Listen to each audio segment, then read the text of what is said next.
ప్రేమ కలిగిన తండ్రి నువ్వు తట్టుకోలేవని, నువ్వు భరించలేవని నీకు బదులుగా ఆ దేవుడే భరించాలని నిశ్చయించుకొని ఆ దేవుడే మానవునిగా ఈ లోకానికి దిగి వచ్చాడు.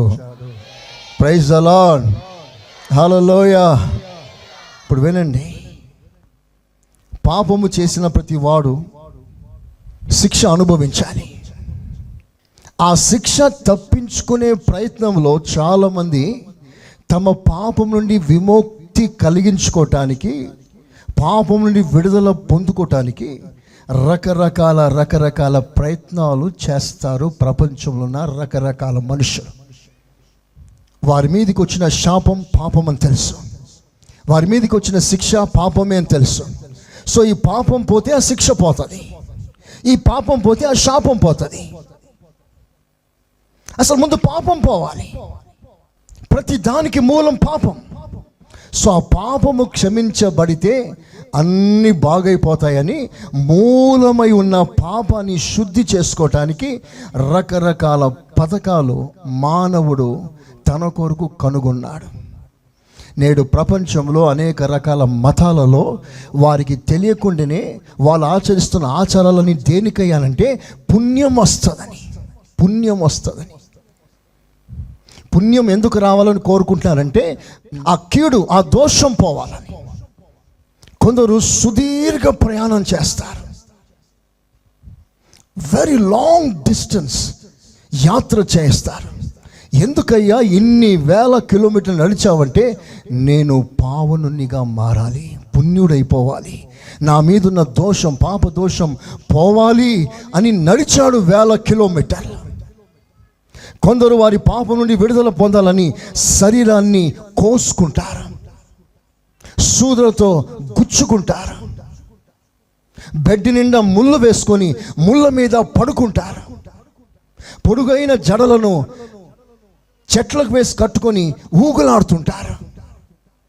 ఎందుకయ్యా నీ శరీరాన్ని హింసించుకుంటున్నావు అంటే నాకు పుణ్యం రావాలని, నా పాపం పోవాలని. కొందరు కోడాలతో కొట్టుకుంటారు, కొందరు కత్తులతో నరుక్కుంటారు, కొందరు మంటలో నడుస్తారు, కాలిపోతున్నా పట్టించుకోకుండా నడుస్తారు మోక్ష ప్రాప్తి కావాలని, మోక్షరాజ్యం చేరాలని. కొందరు రకరకాల జీవులను తీసుకొచ్చి బలి అర్పిస్తారు. కోడ్లు, కుక్కలు, నక్కలు, మేకలు, గొర్రెలు, రకరకాల జీవులు తీసుకొచ్చి బలి అర్పిస్తారు. కొంతమంది మనవాళ్ళు, నేను బయటి వాని గురించి మాట్లాడట్లేదు. మేరీ మాత గుడి ఉంది, ఆయా ప్రాంతాల్లో కొన్ని గుడులు ఉంటాయి. అక్కడికి వెళ్ళి తల వెంట్రుకలు ఇస్తూ ఉంటారు, గుండు చేసుకొని వస్తారు. నువ్వు ఎంత మునిగినా, పై ఏవిచ్చినా, నీ దోషం పోవాలని ఉండిలో బ్లాక్ మనీ నువ్వు ఎంత వేసినా, ఎన్ని ఆభరణాలు వేసినా పాపం పోదు, ఆ శాపం తీరదు. ఎందుకో వినండి. ఈరోజు ఒక వ్యక్తి తాను పాపము చేసినప్పుడు అతడు సాక్షాత్తు దేవునికి విరోధంగా క్రియ చేస్తున్నాడు. ఎందుకో తెలుసా? మానవుణ్ణి నా దేవుడు సృష్టించాడు.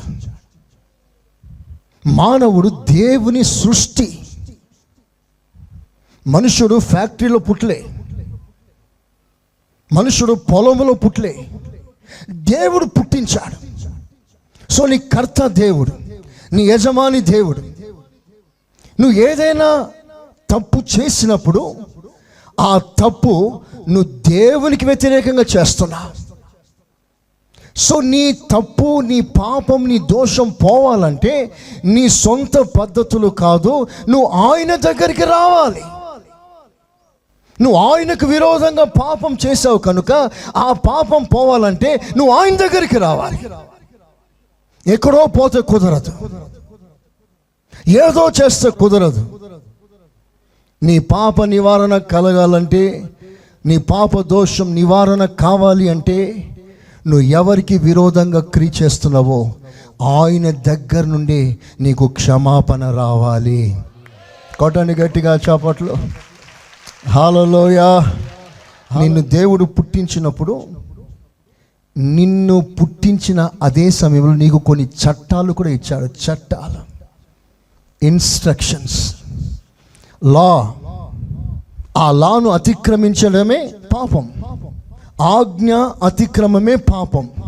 ఆజ్ఞ అనగా ఏంటి? నిన్ను పుట్టించినప్పుడు నీకు కొన్ని క్రమాలు ఇచ్చాడు. ఎలా జీవించాలి, ఎలా ప్రవర్తించాలి, ఎలా వ్యవహరించాలి, ఇదంతా లైఫ్ స్టైల్ డిజైన్ చేసి కొన్ని చట్టం ఇచ్చాడు. ఒక వస్తువుకి కొన్ని ఇన్స్ట్రక్షన్స్ ఉంటాయి. ఒక సెల్ ఫోన్కి ఇన్స్ట్రక్షన్స్ ఉంటాయి. ఒక మైక్రోఫోన్కి ఇన్స్ట్రక్షన్స్ ఉంటాయి. ఒక గడియానికి ఇన్స్ట్రక్షన్స్ ఉంటాయి. ప్రతి దానికి ఇన్స్ట్రక్షన్స్ ఉంటాయి. నిన్ను పుట్టించినప్పుడు నీకు కొన్ని ఇన్స్ట్రక్షన్స్ ఇచ్చాడు. దానిని మీరకూడదు. మీరితే అది చట్ట రీతిగా అది తప్పు. ఏదైనా క్రిమినల్ కేసు నీ మీదకి వచ్చినప్పుడు you are against criminal law. You are responsible to police and court government. నా ప్రభు అయిన యేసు క్రీస్తు ఆ శ్రమ, ఆ బాధ, నీ శాపమైన వేసుకోవడం, నీ చీకటి ఆయన మీద పడడం, ఇవన్నీ కూడా దేవుడు డిజైన్ చేశాడు. ఎందుకంటే నీకున్న సకల బాధ తొలగించే క్రమంలో నీకు ఆనందం ఇవ్వటానికి, నీకు నెమ్మదినివ్వటానికి, నీ కన్నీళ్లు తుడవటానికి, నీ శాపం నుండి నేను విడుదల చేయటానికి నా ప్రభు సిలువలో మరణించాడు. చప్పట్లతో దేవుని కనపరచండి. హల్లెలూయా, హల్లెలూయా. What excite day is this day. మనస్ఫూర్తిగా ప్రభువును ఆనందించండి. మీరు ప్రభువులో ఆనందించండి. ఏదో ఎక్కడో చర్చిలో కూర్చున్నట్లు కాకుండా ఆ సంఘటన, ఆ సిలువ మరణ సంఘటన మన కొరకు, మన విడుదల కొరకు ఎంత దారుణమైన హింస అయినా తట్టుకొని నువ్వు బాగుండాలని నా దేవుడు కోరుకుంటున్నాడు. Praise the Lord. తల్లిదండ్రులు కష్టపడి పిల్లల్ని చదివిస్తారు. కొంతమంది కూలి పని చేసి నాణ్యాన్ని సంపాదించి పిల్లల్ని చదివిస్తారు.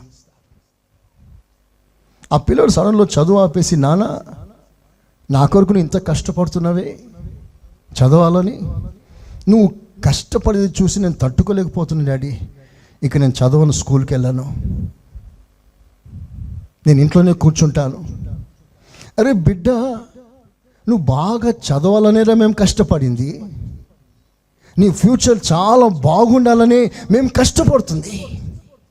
ఒక తండ్రి ఆ మాట చెప్పగలిగితే అంతకంటే ఎక్కువగా నా ప్రభు చెప్పగలడు. చప్పట్లు కొట్టి దేవుని కనపరచండి. యేసయ్య స్తోత్రం అనండి. యేసయ్య ప్రేమకి అవధులు లేవు అసలు. ఇప్పుడు నేను పాపం చేస్తే నా పద్ధతిలో నా పాపాన్ని తొలగించుకోలేను.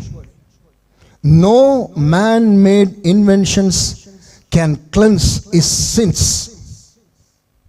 నువ్వు పాపం చేసినప్పుడు పరలోక ప్రభుత్వానికి వ్యతిరేకంగా నువ్వు క్రియ చేస్తున్నావు.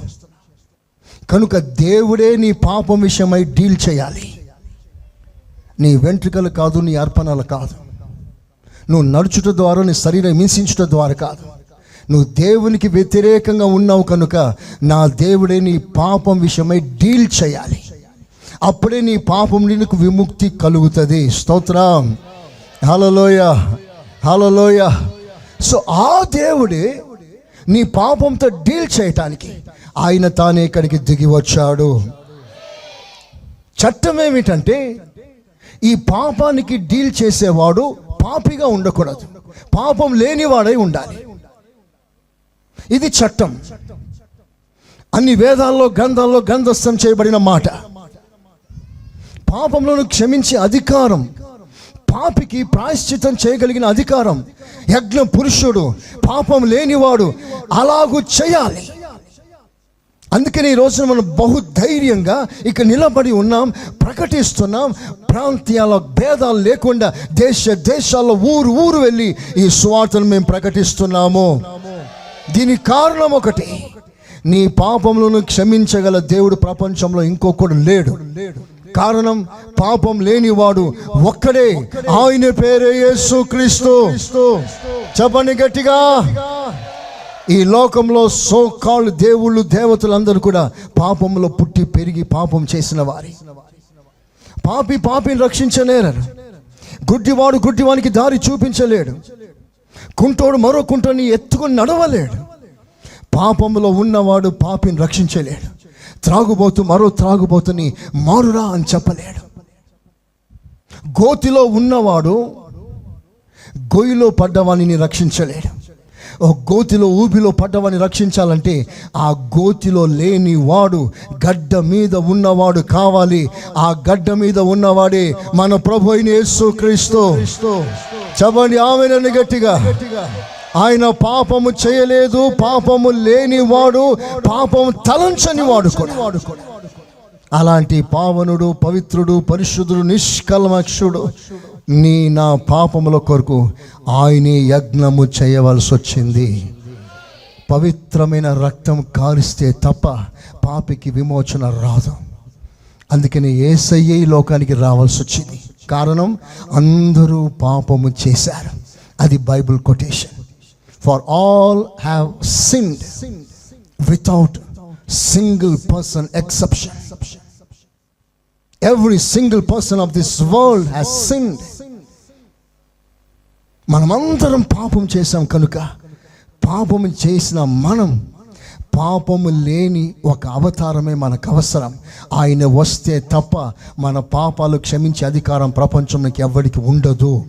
నీవు పాపం నుండి విడుదల పొందాలనే, పాపము లేని జీవితం చేయాలనే నీ కొరకు నా దేవుడు మానవుడై ఈ లోకానికి వచ్చి నీ పాపాలన్నీ తన మీద వేసుకొని ఆయన తానే బలిగా మార్చబడ్డాడు. Praise the Lord. హల్లెలూయా. అయితే కొన్ని విషయాలు మీరు నేర్చుకోవాలి, కొన్ని ప్రాముఖ్యమైన విషయాలు. ద ఎఫెక్ట్స్ ఆఫ్ సిన్, పాప ఫలితం.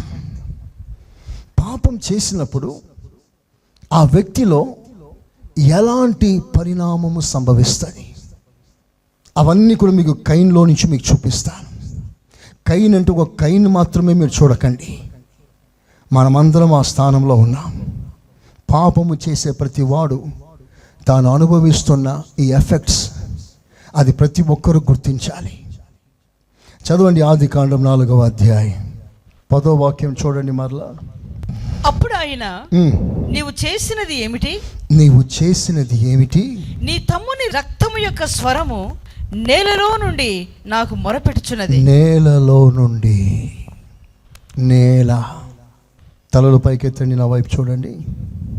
కయీను ఒక నిరపరాధి రక్తాన్ని చిందించాడు. ఎప్పుడైతే నిరపరాధి రక్తం నేల తడిసిందో ఆ నేల శపితమైంది. 12వ వాక్యం చూడండి, 12th verse. నీవు నేల సేద్యపరిచినప్పుడు, నీవు నేలను భూమిని సేద్యపరిచినప్పుడు అది తన సారమును ఇక మీదట నీకు ఇయ్యదు. అది తన సారం ఇక మీదట నీకు ఇవ్వదు. నీవు భూమి మీద దిగులు పడుచు దేశ దిమ్మరివై ఉందువనెను. చూడండి, ఇక్కడ మానవుడు పాపం చేసిన తర్వాత ఏమి జరిగింది అదే జరుగుతుంది. Every time when you sin the effects will be same. పాపానికి ఉన్న జీతం, పాపం వల్ల కలిగే ఆ ఘోరమైన దుస్థితి నేటికి కూడా అదే. కయీను దోషి కాగా పాపం చేయగా అతని నిమిత్తం నేల శపించబడింది. ఇదే సంగతి ఆదాం జీవితంలో కూడా అలాగే జరిగింది. ఆదాం పాపము చేసినప్పుడు నేల శపించబడింది. ఆదాము వలనగా మానవుడు శపించబడ్డాడు. మానవుని ప్రయాసం శపించబడింది. Every work has been cursed. ఎంత పని చేసినా కలిసి రాదు. ఎంత కష్టపడి ప్రయత్నం చేసినా ఆదాయం రాదు, లాభం రాదు. చేసినంత వ్యర్థమైపోతున్నట్లుగా కనిపిస్తాయి. సంవత్సరాల తరబడి ఉద్యోగం చేసినా, సంవత్సరాల తరబడి వ్యాపారం చేసినా లాభం ఏమీ కనబడదు. చేతుల కష్టార్జితం మీద ఉన్న శాపం వచ్చేసింది. Surroundings cursed. నేల శపించబడింది. ఇక మీదట ఆ నేలలో సారవంతమైనది ఏది ఫలించదు అని శపించాడు. ఆ మాట నేటికి కూడా ఎంత వాస్తవమో ఒకసారి ఆలోచిస్తారా?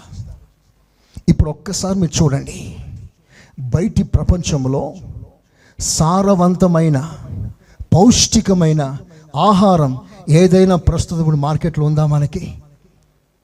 ఒకసారి ఆలోచన చేయండి. ఇది తిని ఆరోగ్యంగా ఉండగలం అని ఏదైనా ఒక వస్తువు పేరు చెప్పగలరా?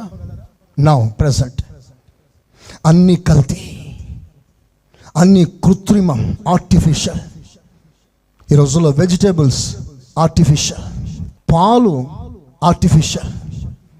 స్వచ్ఛమైన పాలు ఈ రోజున ఎక్కడ దొరకదు, అంత కల్తీ. కెమికల్స్తో తయారవుతున్నాయి. పెరుగు కల్తీ, షుగర్ కల్తీ, ఆకుకూరలన్నీ కల్తీ, విష ప్రయోగం. చివరికి ఫలాలు తిందామన్నా ఫలాలు తింటే క్యాన్సర్ వస్తుంది అంటున్నారు, టీవీ రిపోర్ట్. ఇప్పుడు చివరికి పరిస్థితి ఏదయ్యానంటే బియ్యము కూడా ప్లాస్టిక్తో తయారు చేస్తున్నారు. ప్లాస్టిక్తో బియ్యము, ప్లాస్టిక్ బియ్యం వచ్చేసిందండి. బియ్యం లాగానే ఉంది. బస్తాలు బస్తాలు దిగిపోయిన ఇండియాలో ప్లాస్టిక్ పేపర్లతో, పిచ్చి కాగితాలతో బియ్యం తయారు చేస్తున్నారు.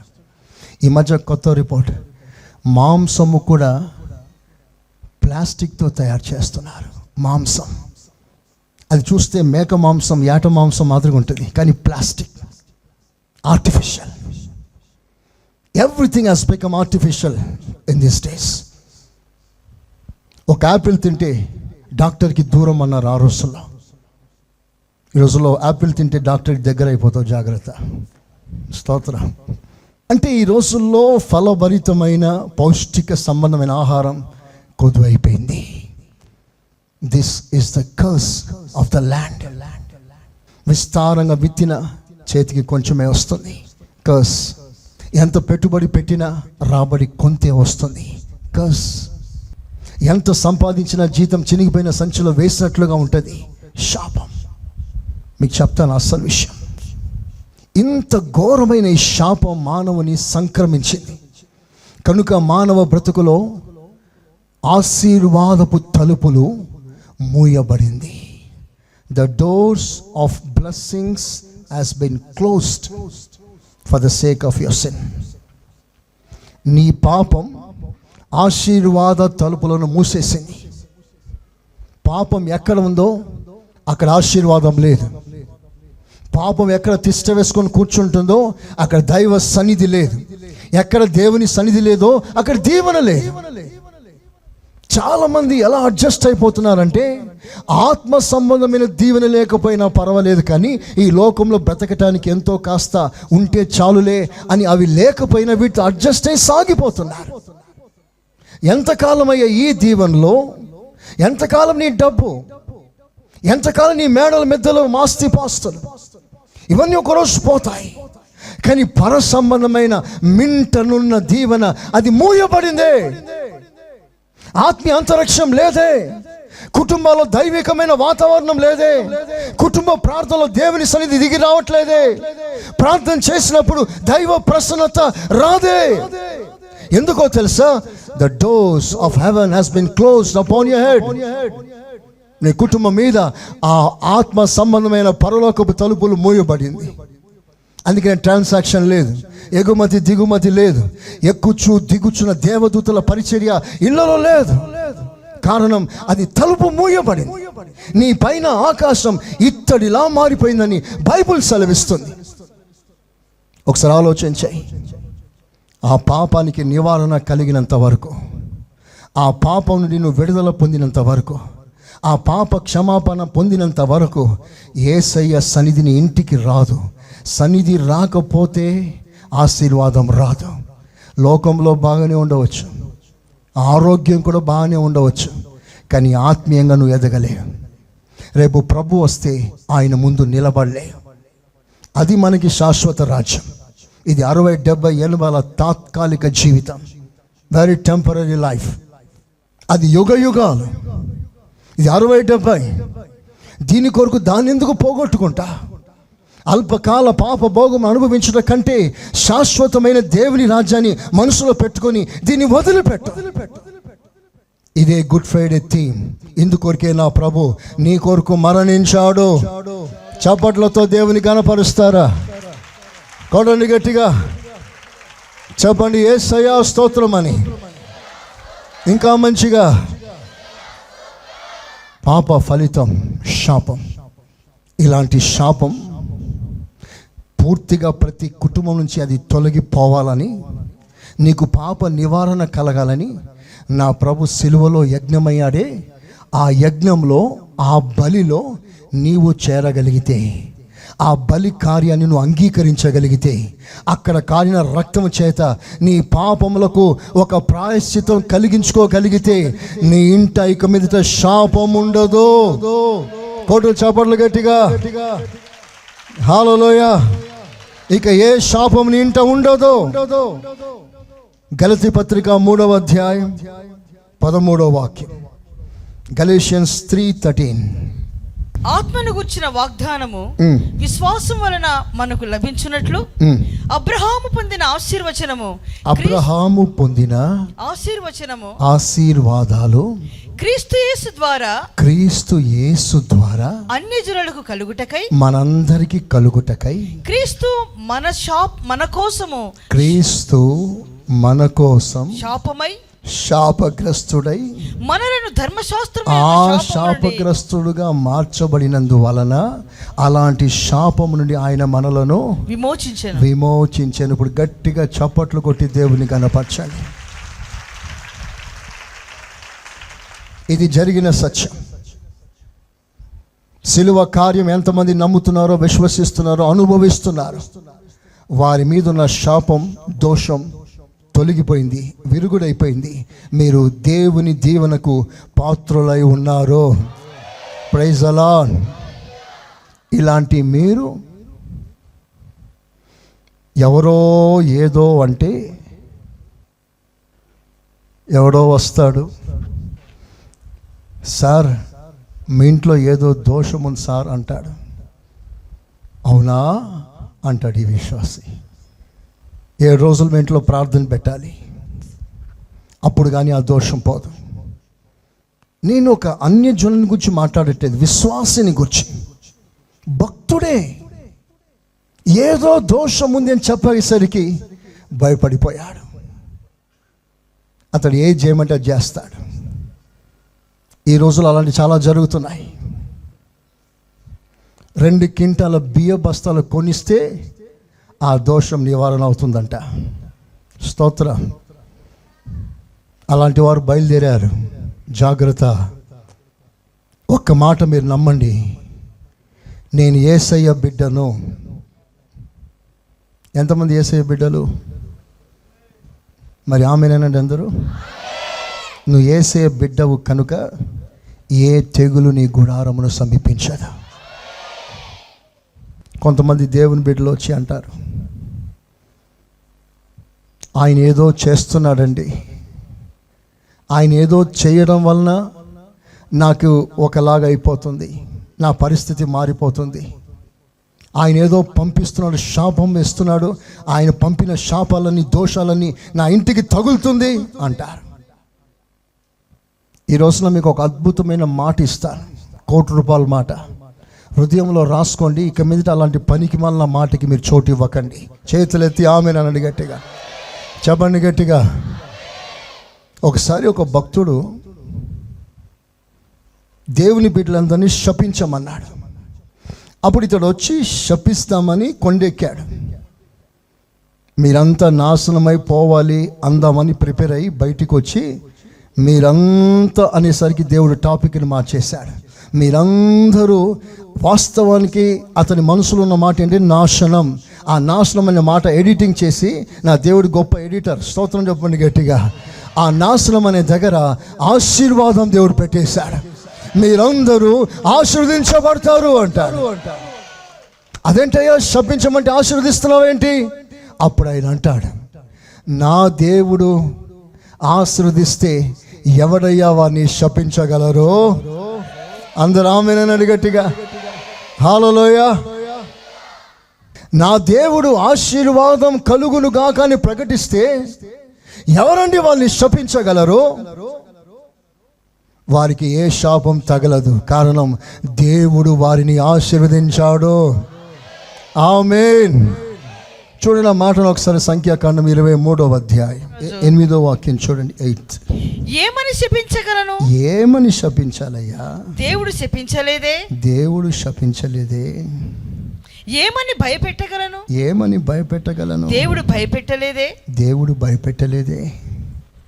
ఈ మాట మీద 100కి 100 నమ్మగలిగితే ఇంకా ఏ భయానికి, ఏ దోషానికి మీరు ఎన్నడూ భయపడకుందురుగాక. ఏ మాంత్రికుడు, ఏ చాతబడి నీ ఇంటికి తగలటానికి వీలు లేదు. Praise the Lord. మొన్న పోయిన వారంలో ఒక తల్లి వచ్చింది. వాళ్ళ ఇంట్లో బియ్యం బస్తా, ఆ బియ్యం బస్తాలో ఎవరో చాతబడి చేశారు. ఆ బియ్యం అంతా పసుపుగా ఉందంట. నిన్న ఆదివారం వచ్చి ప్రార్థన చేయించుకుంది.